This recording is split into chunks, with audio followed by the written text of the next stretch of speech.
here with my co-host Jason Sunkel tonight, and we are jumping on to talk NBA Finals, and we're also going to discuss the recent Orlando Magic Memphis Grizzlies trade, and maybe even a little New York Knicks coaching discussion near the end of the podcast. But let's start with the finals.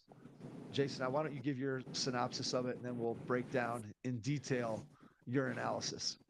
Oh, all right. Yeah. So here's my synopsis. And apologize. I wish I could have been on last week where I was really. I mean, the bottom line is this. We talked about it today at camp. We've got a basketball camp going on right now. We both are giving Indiana a lot of credit. Like we're giving them a lot of credit for the fight that they've put up because we, along with most of the nation, thought this was a 4 game or a 5 game series.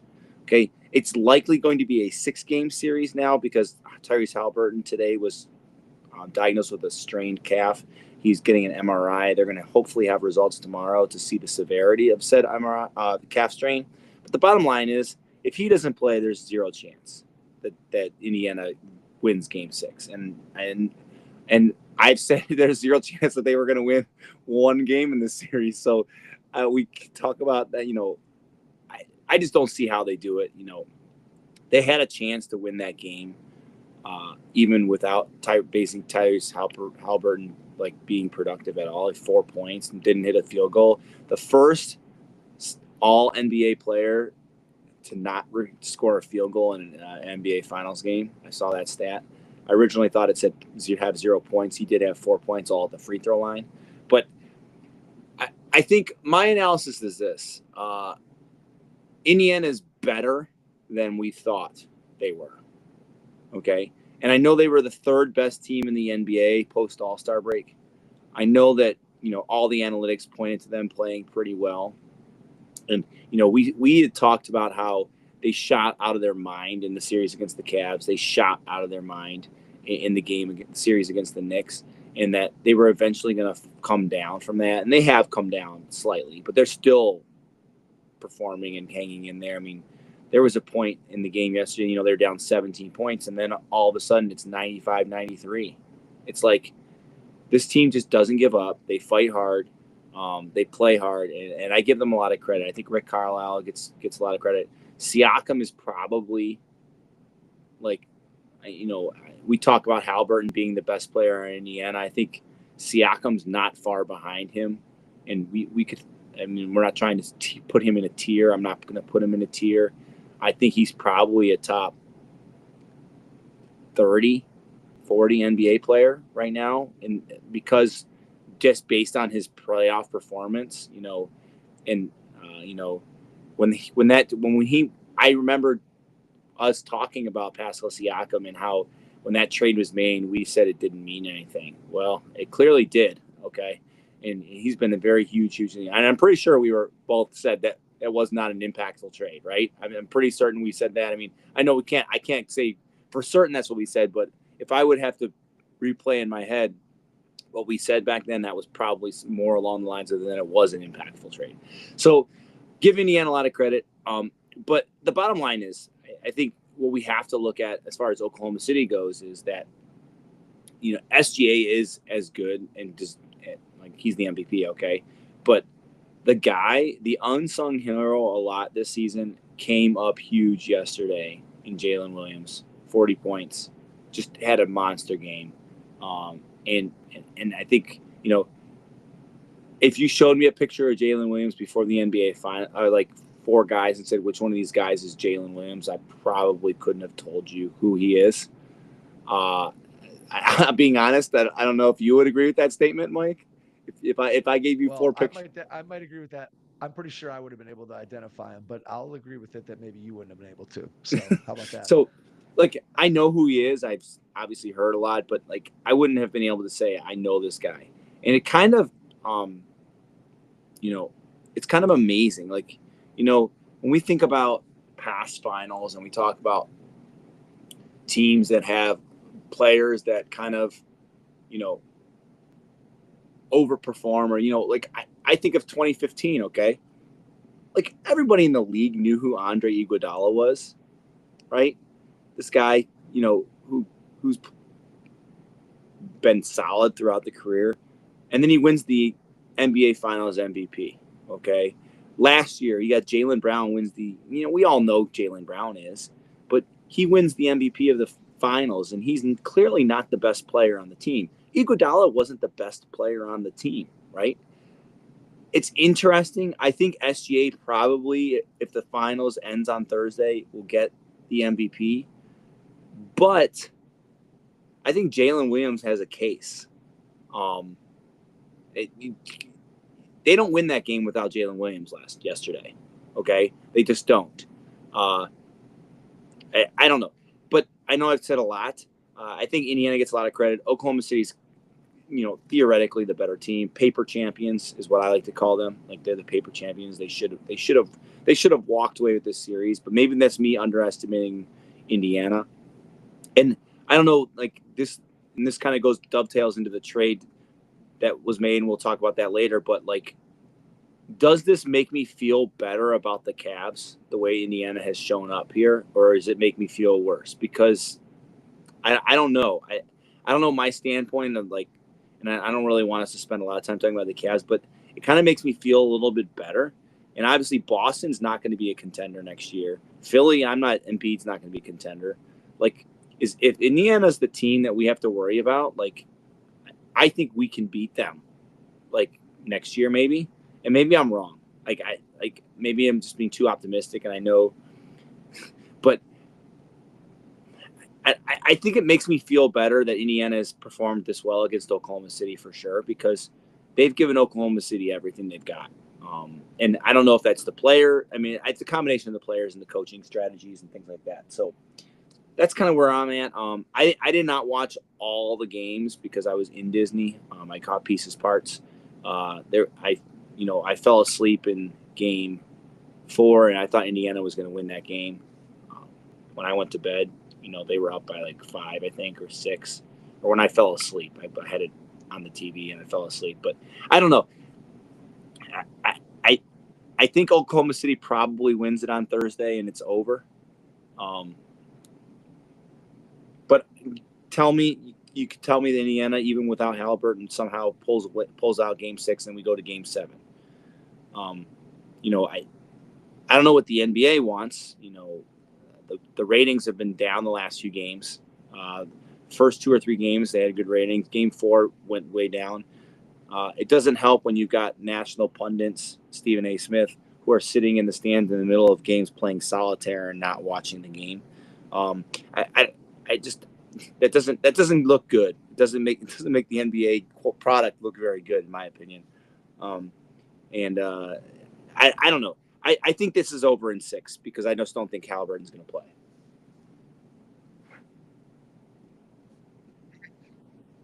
Nice work. That was a tremendous monologue. You hit on a million different points. I'm not even sure where I want to start, but I'm going to start with the Pacers in general. And you mentioned how the fact that Indiana has played so well since they defeated the Cavs maybe makes you feel a little bit better about the Cavs' defeat at the hand of the Pacers. And I think what it comes down to, in all honesty, is what do we really think about the Indiana Pacers? And are the Indiana Pacers this good? Are the Indiana Pacers lucky? Are the Indiana Pacers somewhere between a team that's going to push a 68-win Oklahoma City Thunder who won 68 games, push them to 6 games in the NBA Finals, and the team that everybody kind of thought they were coming into the playoffs, which is the team that was most likely going to win one round and then get bounced out by the Cavs? I don't know exactly where they fall. What I will say is that during Game 5, when Indiana cut it to 95-93, and I'm sitting there on the couch by myself and I'm watching the game, and in my head I thought, these guys are going to do it again. They're going to come back and they're going to win this game that Oklahoma City has dominated for the first 3.5 quarters. They're going to somehow come back. And not only that, but they're going to do it this time with a severely compromised and hampered Tyrese Halliburton. And in that moment in my head, I was just thinking, this team is physically tough, mentally tough, and just way better than anybody thought heading into the postseason. And then, of course, Oklahoma City pulled away, and they had I think it was the three from, I believe it was Shea, to put them up five, and then they get the steal. Lou Dort got a layup, and now all of a sudden their 2 point lead went back up to seven, and that was pretty much it. And they kind of stretched it out from there. And Indiana really didn't have a final response. But in that moment, I was just like, I can't believe Indiana is going to do it again. And the things that I think for Indiana that are real, number one is the pressure. And I talked about this when you weren't on the pod last week, that to me, the pressure that they've been able to put on teams in the backcourt, what they did to the Cavs, especially without Garland, and then with a compromised Darius Garland, to be able to wear out Donovan Mitchell, wear out Darius Garland, basically put the clamps on Ty Jerome in that series. Then you go to the Knicks and how frustrated they had Jalen Brunson by the end of that series. And then even you look at this series, the number of times that Oklahoma City's had to have Jalen Williams bring the ball up the floor, or somebody other than Shea bring it up the floor. And that's all a result of the pressure and the fact that they can throw three, four, five different guys at people in the backcourt. Obviously, Nemhard and Neesmith, there's their two main guys that are going to pressure in the backcourt. But they have multiple guys that can do that, from TJ McConnell, even Matherin, Ben Shepherd, guys that just continue to come at you and wear you down over the course of a game. And I think that's real. Now, one of the problems with that is in the regular season, you just can't ask guys to do that for 82 games or regular season. So it cuts down on its effectiveness because you're just not going to be able to play that particular style for an entire season. But in the postseason, it's clearly been effective. And then I think the other thing with Indiana that you talked about was Pascal Siakam, and the fact that if we went back to that trade and we revisited what you and I thought about it, I think you hit it dead on, that both of us at the time said, does Pascal Siakam really move the needle for Indiana? Does he get them any closer to making a conference finals or making it to the NBA finals? I think you and I at that time certainly would have said Pascal Siakam's a nice player, but I don't think he's that kind of impactful player. And he's clearly been, at worst, the second best player. And depending on how you want to define what the best player looks like, some people, especially since he won the Eastern Conference Finals MVP, some people might argue, based on his performance in the finals and Halliburton's performance in the finals, that maybe Siakam is the best player. I would probably argue differently, but there's certainly a case to be made. And he's gone up a level in terms of what I thought he was capable of doing. Even when he was the second best player on the Raptors in 2019, when Kawhi was their best player, I felt like the gap between what Kawhi was doing for the Raptors that season and in those playoffs and what Siakam was giving the Raptors, I thought there was a huge gulf between the two.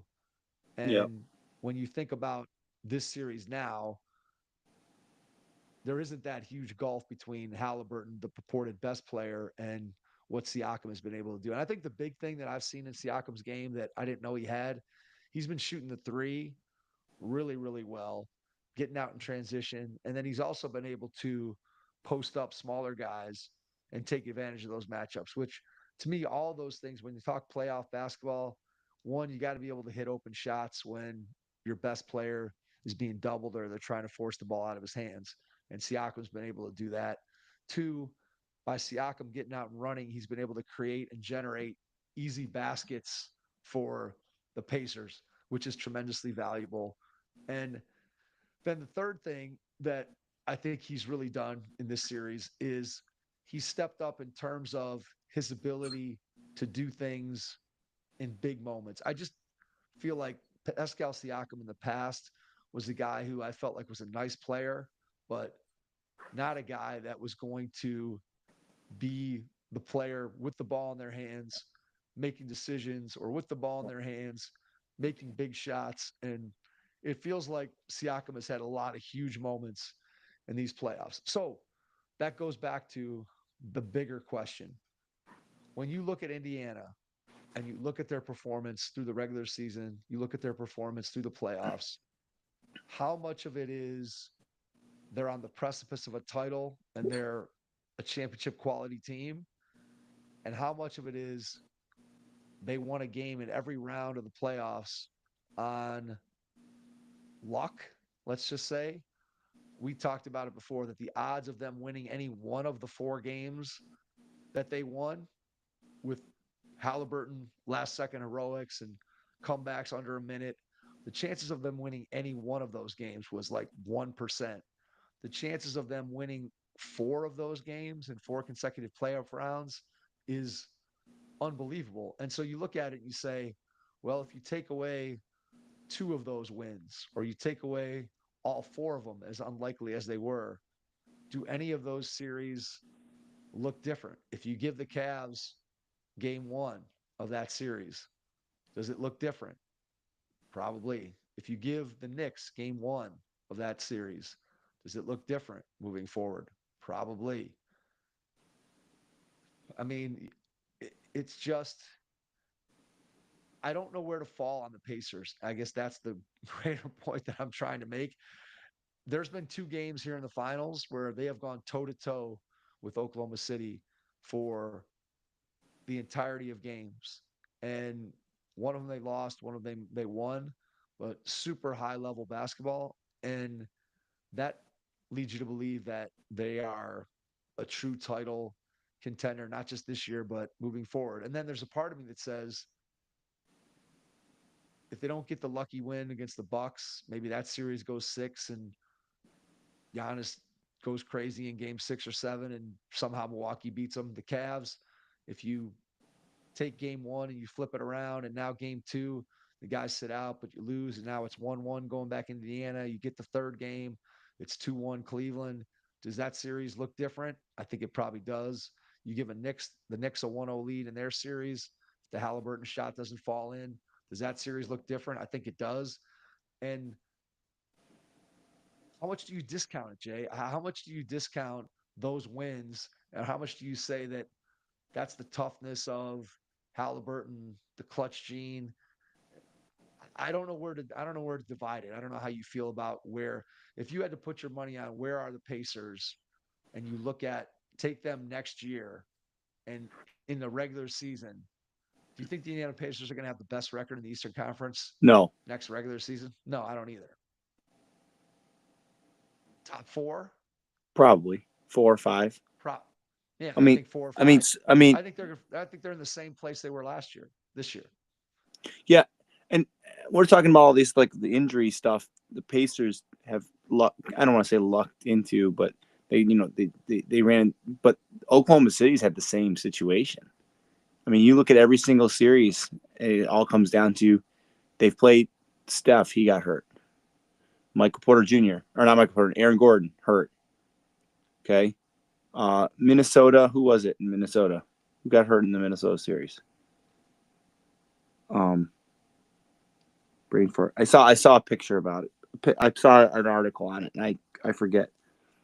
Was there anyone that got hurt in Minnesota series?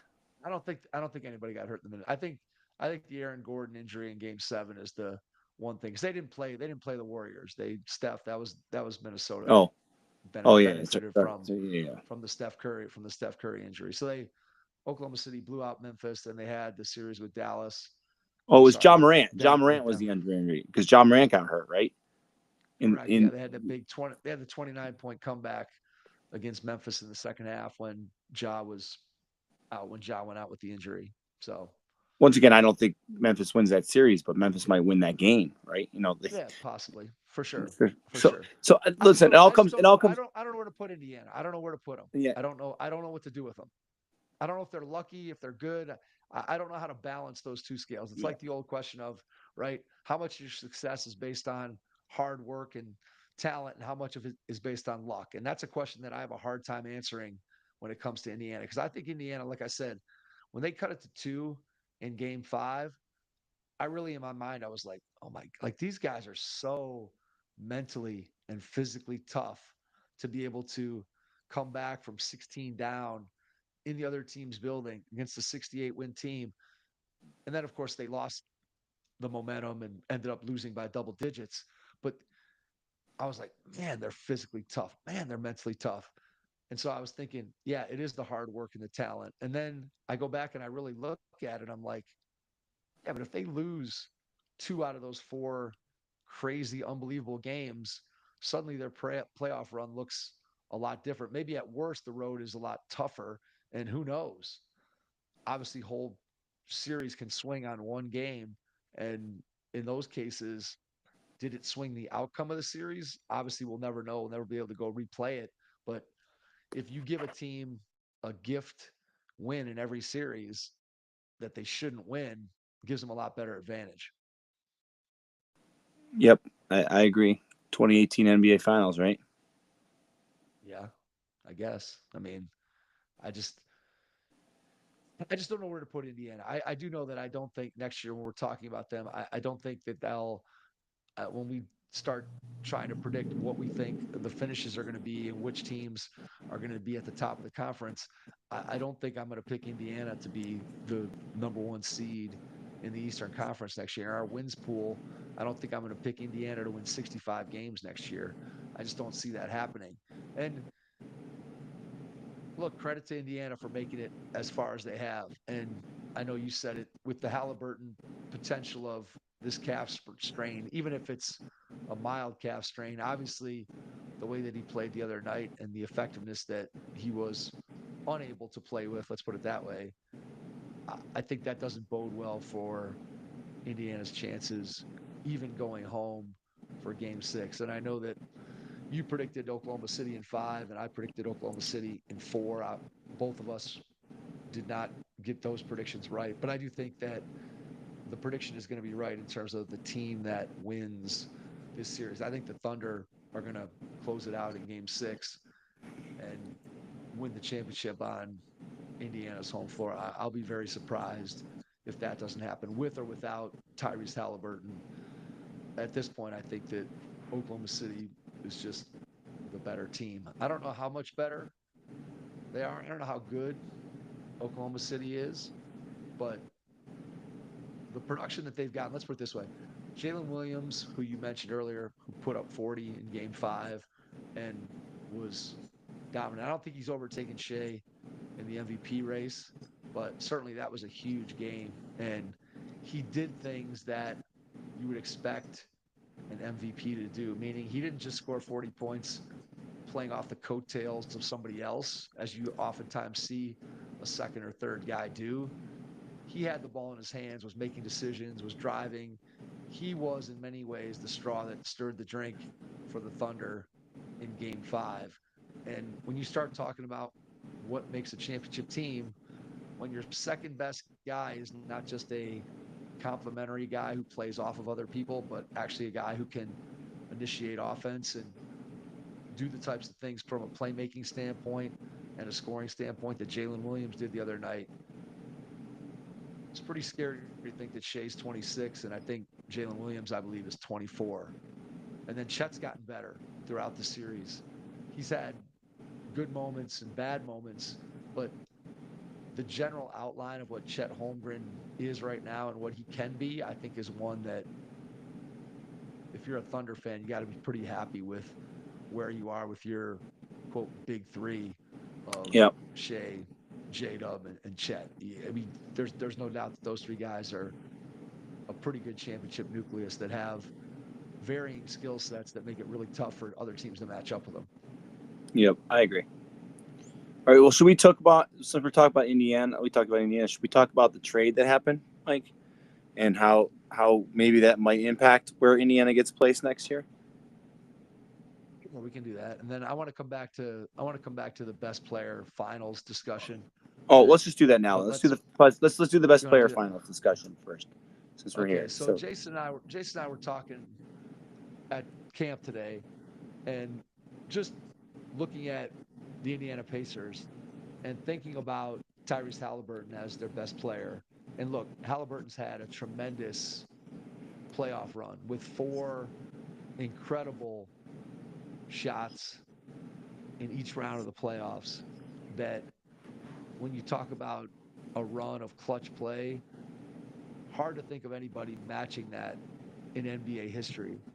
And yet at the same time, I think when you look at Tyrese Halliburton, we started talking about, well, is he the worst or one of the worst best players on a finals team in a long time? And we kind of just went through. So I pulled up the list of NBA champions, and let's just kind of go through this and see if there's any clear-cut guys that Tyrese Halliburton is better than and guys that we would put in the same tier.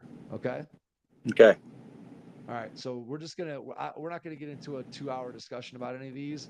We're just going to kind of go snap judgment. You just tell me if I disagree with something you say, I'll jump in and we'll go through the entire list. We'll go back to, I don't know, we'll go back to 2000. Maybe we'll go back to 2001. Let's see how long it takes. Oh my All right. gosh, Mike, you're Come on. killing Here we me. go. No, Go here ahead. we go. 2024. Jason Tatum and Luka Doncic. No, go move. Okay. 2023. Nikola Jokic and Jimmy Butler. Jimmy Butler's in the conversation.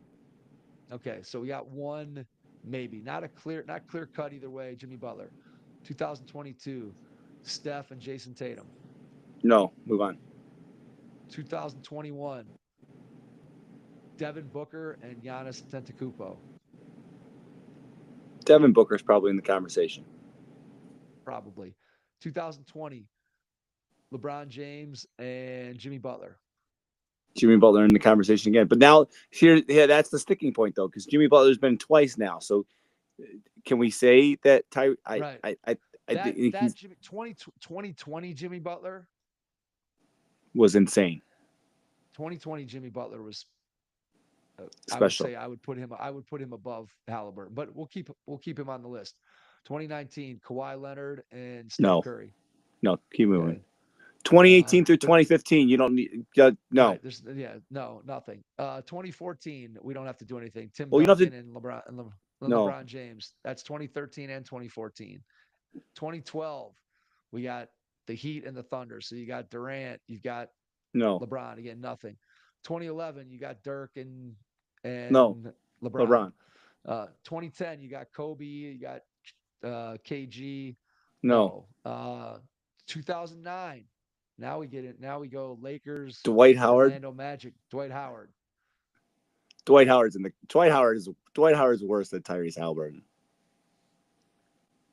But Dwight Howard's resume would tell you that he's not, because Dwight Howard made, I think, 5. Hey, he got kicked. Did you see him got kicked out of the? I know.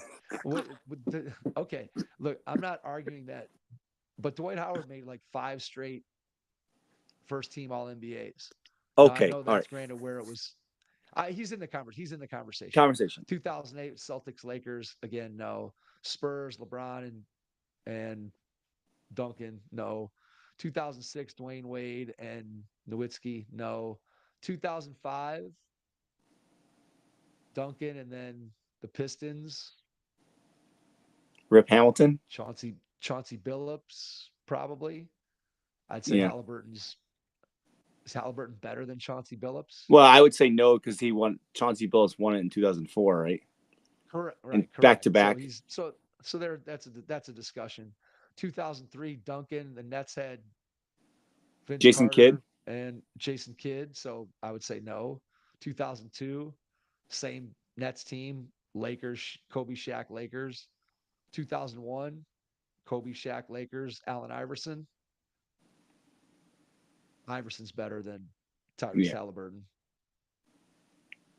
theoretically. Yeah. 2000, the last year, 2000, Lakers and Pacers would be Reggie Miller. I don't think Halliburton has approached Reggie Miller's playoff resume at this point, at least the totality of it. Let's put it that way. So the point being here is that there are maybe 2 or 3 finals teams in the last 25 years. So you're talking 50 teams. Tyrese Halliburton is somewhere in the bottom 5 of best players on a finals team. And is the rest of the roster on Indiana that good? That's why I have a hard time quantifying what they've done. If you look And at the Miles teams they Turner's beat been and you look at how pitiful. they beat them, Miles Turner's been pitiful in these finals, right? he has not been good in the finals. He hasn't shot the ball nearly as well as he did certainly against the Cavs where he shot the lights out, and against the Knicks he was still pretty good. And then in this series he hasn't been good at all. So again, kudos to the Pacers for what they've been able to do. The clutch wins and Halliburton coming through in big moments has lifted them in ways that I'm not sure that the totality of what their roster is indicates that they'd be able to do. And yet at the same time, I just keep coming back to that team didn't quit and they just keep fighting. And they're so physical when it comes to picking teams up all over the floor, which is something that, again, you just don't see in the NBA. And so I continue to struggle with how I feel about Indiana. There's a part of me that says, man, they're so lucky with all these comeback wins and last second shots. And at some point that has to regress to the mean. And yet on the other hand, I'm like, they're going toe to toe for games at a time with Oklahoma City, who won 68 games and has a historic point differential and who defensively is as good as any team in a long, long time. And Indiana's been right there in all 5 games at some point during the game. So I just don't know how Indiana doesn't fit the mold of a normal finals team in the NBA. And that's why I'm having a hard time sort of placing them both historically and moving forward after having gone to the Eastern Conference Finals last year and now to the NBA Finals. A normal team in that with that resume, you'd say, well, the following year they're a no-brainer if they bring everybody back to be a number 1 or number 2 seed in the conference. And I don't know if I think that. Yeah, I don't know. We'll have to see, right? It's you got There you go. I don't know. All right, so the Magic made a trade, Mike, to try to take advantage of the fact that the Celtics are going to be a non-entity next season. You know, as currently constructed because of Tatum's injury. And they have acquired Desmond Bane from Memphis for KCP, Cole Anthony, 4 unprotected first-round swaps and first-round picks, and 1 first-round pick swap. Wow. If I'm Memphis, I mean, 4 picks, and Cole Anthony's not like a schlub. Like, he's not great, but I don't think he's a good backup point guard. He's a good backup point yeah, guard. but like that's a lot for Desmond Bane, I feel. That's more than the Lakers gave up for Doncic, isn't it? Probably. I think if you're Orlando, you're giving up picks with the idea that You're Desmond going to be Bane makes you good. So it's going to be a back end of the first round type of picks, which probably is true. Did you see that? Did you see that? I Did know you see the tweet that was like, and it was so foretold, and it was a picture of Desmond Bane the last time Memphis played in Orlando, and it had Mickey Mouse was in his king, like a Mickey Mouse costumed character was right behind Desmond Bane. So it was so I did not see that. I did not see that. like he was standing there waiting I to get think the on the floor for some like in between timeout session thing, and he's sitting in the king outfit. It was pretty funny. I thought it was funny. I think the thing with Desmond Bane is you and I, when we did our playoff preview, we talked about where do we rank guys who are the first option on their team, the second option, and the third option. And if I remember correctly, we had a fairly wide disagreement on Desmond Bane. I think I had him ranked either number 1 or number 2 as the third option on a team. And I think you had him much further down the list, maybe 8 or 9, if I remember correctly. And I I just certainly feel don't like, remember. yeah, well, I think Desmond Bane is a really good player. I think since he's come into the league, he has shot the three really, really well. He's strong. He's a solid defensive player. He's not as long maybe as you'd want in a all defensive type of guard, but he's tough, he's physical. He's improved as a ball handler and as a pick and roll guy, somebody that you can run some secondary offense through. I think he came into the league more as just kind of a catch and shoot guy, somebody who could maybe put the ball and attack a closeout, put it on the floor. But over the last couple of years, he's developed much more of an ability to play with the ball in his hands and be the initiator in some pick and roll stuff. And so I look at him with Orlando, and it's kind of interesting that for a long time, people were saying that Orlando needed a point guard.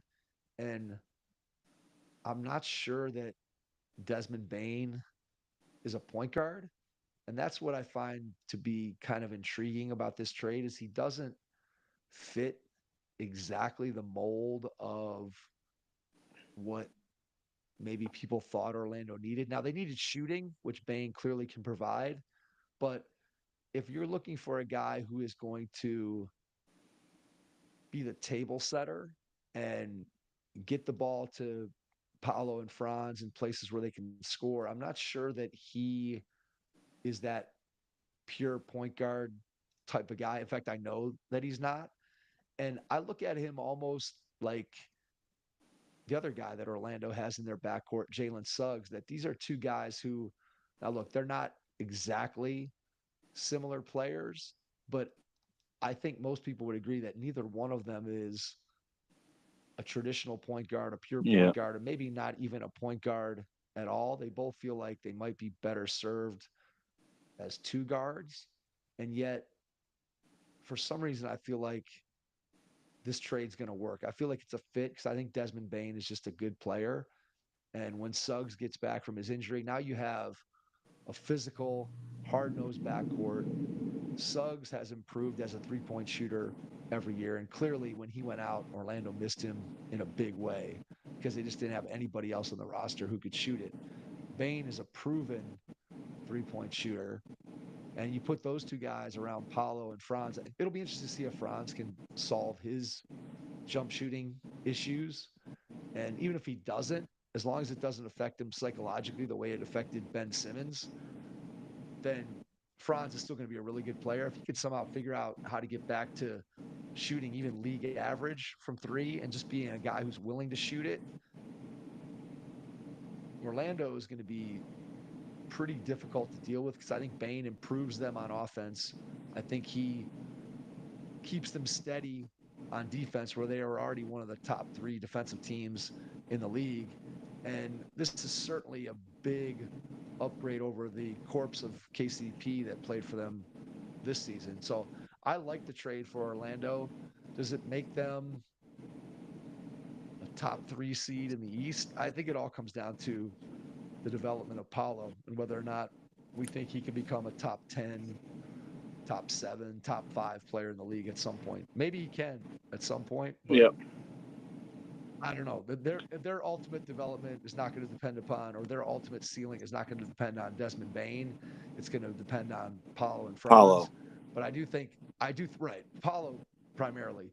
And I do think that if Paolo gets to that level, that Bain is he's a guy you'd want in that type of lineup with that type of team, with that type of player, because he's going to make catch and shoot threes. And then he's a guy who can play off of a superstar player with some playmaking, with some ability to put the ball on the floor that allows you to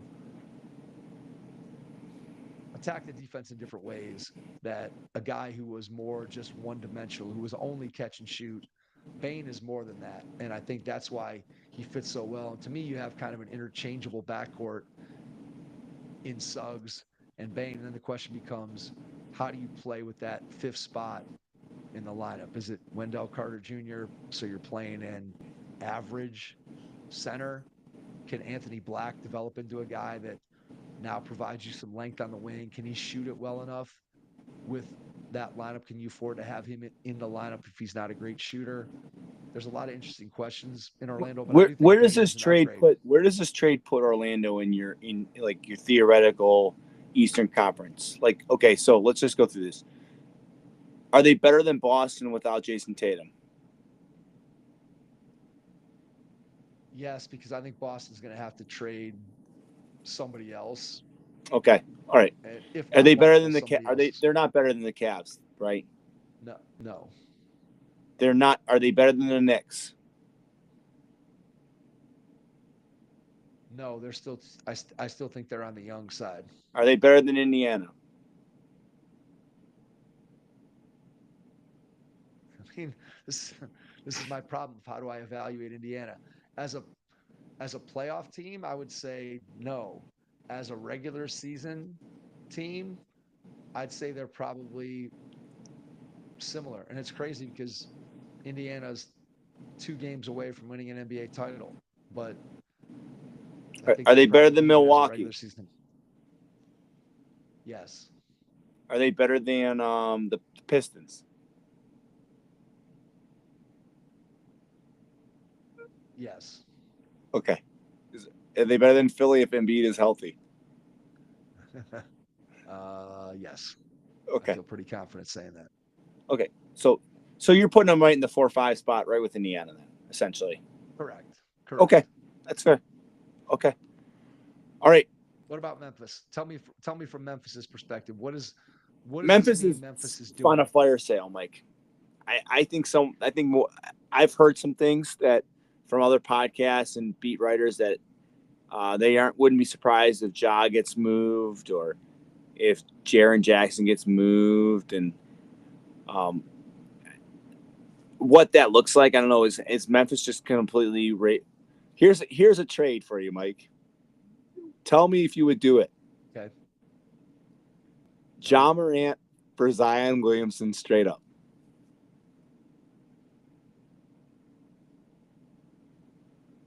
I think if I was both teams, I'd probably do it just because why not roll the dice, get your guy into Add a different another wrinkle to environment and see if the legacy and the argument for those two guys. I think that would be fun. it does. It would be fun. That would be a fun trade to be able to Silly track and season. watch and see how that ultimately played Is out. upon us, Mike. We are getting to NBA silly season. I don't think that trade. I do not think that trade is going to happen. But that would definitely be a fun trade with Memphis. So the two things that I've read and heard are there's two paths, right, that they could be going on. One, this signals that there's going to be a fire sale, that they're going to ship Jaren Jackson out. They're going to ship Ja Morant out, try to recoup a bunch of draft picks, maybe get a young player or two in there, and just go through a complete rebuild because Ja Morant's star has been tarnished to the point that can you trust him to be the face of your franchise player? I think that's completely reasonable. If you're Memphis, that's a completely reasonable question to ask. And then the second potential path that I think people are thinking is that maybe Memphis looks at a quote big three of Jaren Jackson, Ja Morant, and Desmond Bain, who are all being paid as max players. And yet, if that's your best three guys, what's the ceiling on that team? Now, 3 years ago, prior to all the Ja Morant mess, I think people would have said that Ja was still ascending as a player and that he was on track to be probably a top 10 player in the league, if not even higher than that. Jaren Jackson, defensive player of the year, a guy who's demonstrated improvement on offense, can shoot the three, can take the ball to the basket, doesn't rebound maybe as well as you'd like, but foul prone, but still a young guy who has lots of different skill sets. And then Bain, I already went through all the things about him. I think 3 years ago, people would have said that's a pretty good three that you could build a championship nucleus around. And they finished twice second in the West. But now, with the problems that Ja's had, Jaren Jackson, I think, has plateaued, it seems, and his flaws have become more noticeable as Memphis's performance as a team has gone down. And Bane, as good as he is, I don't know that he's been enough to lift Memphis without those two being at their peak. And so, do you really want to pay those three guys max money where probably your ceiling is finishing fourth, fifth, sixth, maybe in the West? And maybe they just said, well, let's ship out Bane, get some first round picks in. Maybe you trade one more of those two guys and keep one of them and build around, whether that's keeping John, building around him, or keeping Jaren Jackson and building around him, depending on what you can get for either one of them. Maybe you shop them and see which one gets you a better offer. I don't know. I don't know which way Memphis is leaning. I find it hard to believe they're going to trade all three of those guys and just completely start over.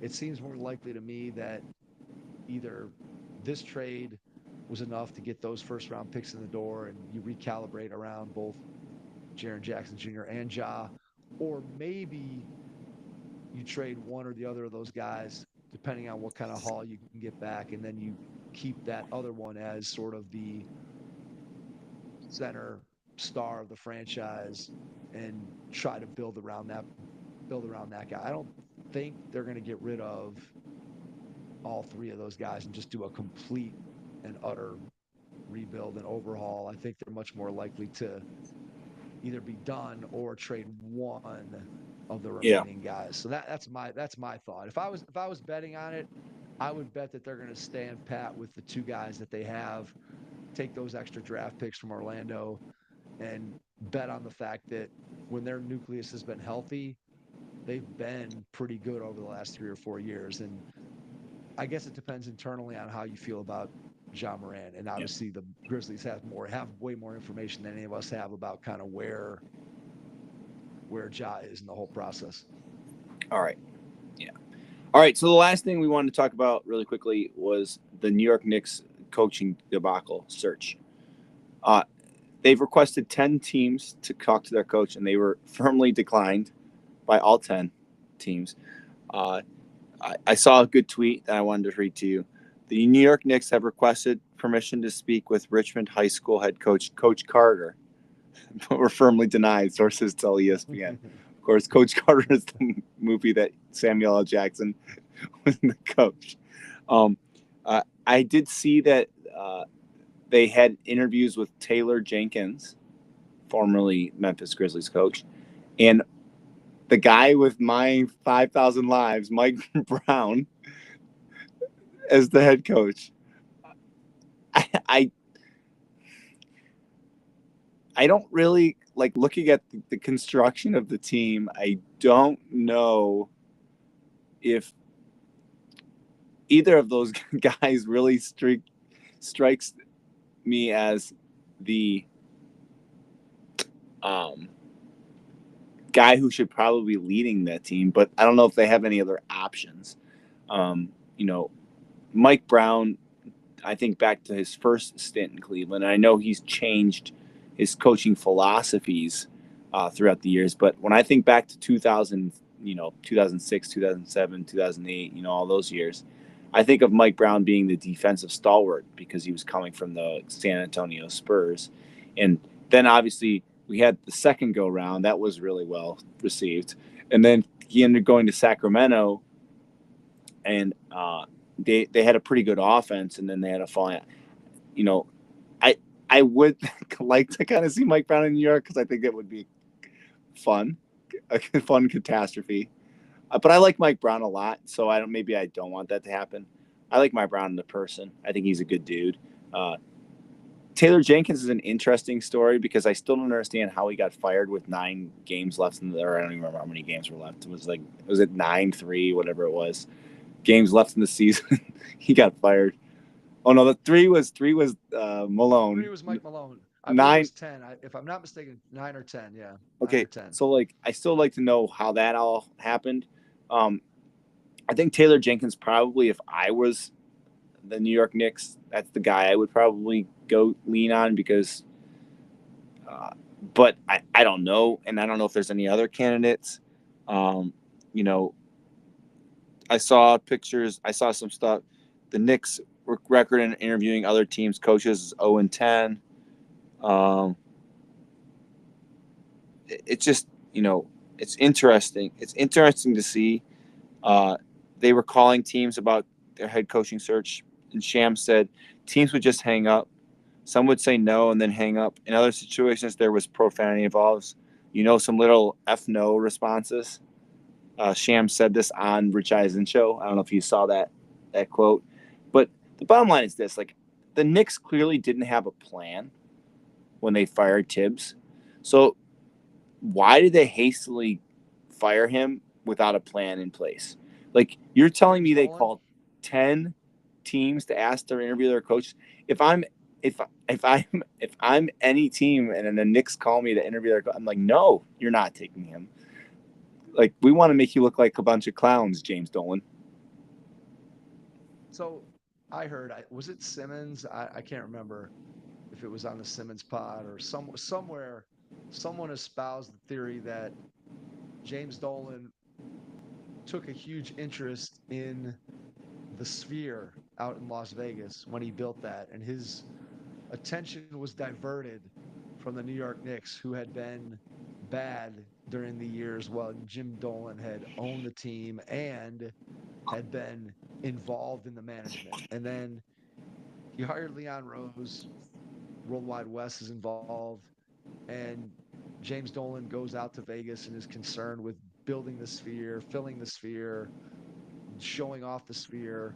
And then all of a sudden, this Knicks team starts winning, and now James Dolan is back in the mix because it does seem like the way that the Knicks have been run under Leon Rose, this particular coaching search doesn't fit the bill for the way that the Knicks have conducted business over the last few years. As you said, it seems like they fired Tibbs without a plan. So is that James Dolan coming in saying, we should have won against Indiana. We should be in the NBA Finals. We knocked out the defending champions. The Cavs were gone. This is our chance to get to the finals. The roster we've assembled is good enough to be able to do that. It must have been the coach's fault. Let's fire him. They had the whatever day after the season ended exit interviews where there's all kinds of speculation that maybe some players had some not so positive things to say about Tom Thibodeau. Who knows what the truth is with any of this? The bottom line is, as you said, the Knicks have botched, at least in theory, the coaching search. At least they've botched the process of the coaching search. That doesn't mean that they can't accidentally end up with someone who is a good coach, who's a good fit, and who ends up doing a good job for the New York Knicks. But if that happens, it will be done in spite of the process rather than because of the process. I think I agree with you that of the candidates that are realistic for the New York Knicks job, it seems like Taylor Jenkins maybe would be a guy who could fit the bill. He's not a big household name, so he's not a splashy hire, but I think he would be a guy who would do a really good job. Mike Brown, who you also talked about, obviously, as you said, made an evolution in the way that he coached from when he started with the Cavs, where he was primarily a defensive mind and his offense left a little bit to be desired. Then he goes out and he is an assistant in Golden State and picks up a lot of the Steve Kerr offensive tendencies. And then in his next two stints with the Lakers and with Sacramento, he institutes more of a modern style of NBA offense. And so maybe Mike Brown is ready to step into the New York Knicks job and provide some of that. I don't really know. If it was me of the candidates that I've heard, I think I'd probably lean towards Taylor Jenkins, but who knows? Are the Knicks looking for a big name? Are they looking for a splash? Who's making the decision? I think it is fair to question without all the speculation of James Dolan's motivations or non motivations. I do think that this particular move is out of character for the way that the Knicks have conducted business over the last 3 or 4 seasons since Leon Rose has been in charge of Yeah. basketball operations. So that's where the speculation comes from. Whether any of it's true in terms of Dolan's involvement, we have no idea. But it just doesn't fit the MO of the way that the Knicks have been run under Leon Rose and Worldwide West. Yeah. So we'll have to see what happens. Maybe by next week we'll have an idea. We'll have a champion. We'll have an idea who the Knicks head coach is, and maybe we'll have some more trades. You did see Oklahoma City made another trade during the finals, right? Did, yes. Yeah. Yeah. It's small trade. I mean, they were just draft situations and draft rights and stuff. But interesting that Oklahoma City makes a trade in the middle of the finals. That's a little bizarre to me. But I know Denver did that a couple years ago again with like a late round draft pick, which neither here nor there. I think the big shoe that everybody's waiting to drop, and it seems like the consensus is out in the league that Durant's going to get traded before the NBA draft, which will be next Wednesday, if I'm not mistaken. So a lot of people think that this Durant situation is going to get cleared up. I have no idea where he's going to go. Clearly, the teams that have been speculated the most are the Texas teams and Miami. So San Antonio, Houston, and Miami are the three destinations that have been talked about the most. Minnesota has also been mentioned. The problem is, anytime you talk about these trades, inevitably something ends up coming out of nowhere, and there'll probably be some team that nobody saw coming. Is probably the most likely outcome. So yeah, we'll see. Like you said, maybe a week from now, we'll know where Durant's going to be next year, and then that'll kind of open up maybe some other player moves for teams around the league because it feels like Durant's kind of the first big domino of the offseason to drop. We'll have an NBA champion. I think most likely the Oklahoma City Thunder. We'll have Shea as a first-time Finals MVP, regular season MVP, scoring champ, putting together one of the best historical seasons for a guard in NBA history. And we have a potential dynasty brewing in Oklahoma City with the youth of that team. And although we know that in the NBA, just when you think things are going one thing, that stuff changes very, very quickly. And it's hard to keep your window open for a long time, especially the way things are now. But if there was ever a team set up to be able to contend for slash win multiple NBA championships for years to come, especially if Oklahoma City gets this one, I would put the odds on them winning another one in the next 5 years. You'd have to put pretty high odds against that or for that. I think that they're just set up because of their youth and because of the draft capital that Sam Presti and the Thunder have been able to acquire, that they're set up pretty well for the next 5 years to be right there knocking on the door of an NBA championship every single season, barring something catastrophically going wrong in Oklahoma City. yep. All right. Anything else, Mike? No, I think we hit on all the things that we wanted to talk about. There's no other little things that we need to wrap up. So let's leave it there. Thanks to everyone for checking out this NBA episode of the Hoopheads podcast. Enjoy game 6, most likely the last game of the NBA Finals. Thanks for checking out tonight's episode, and we will catch you on the next one. Thanks.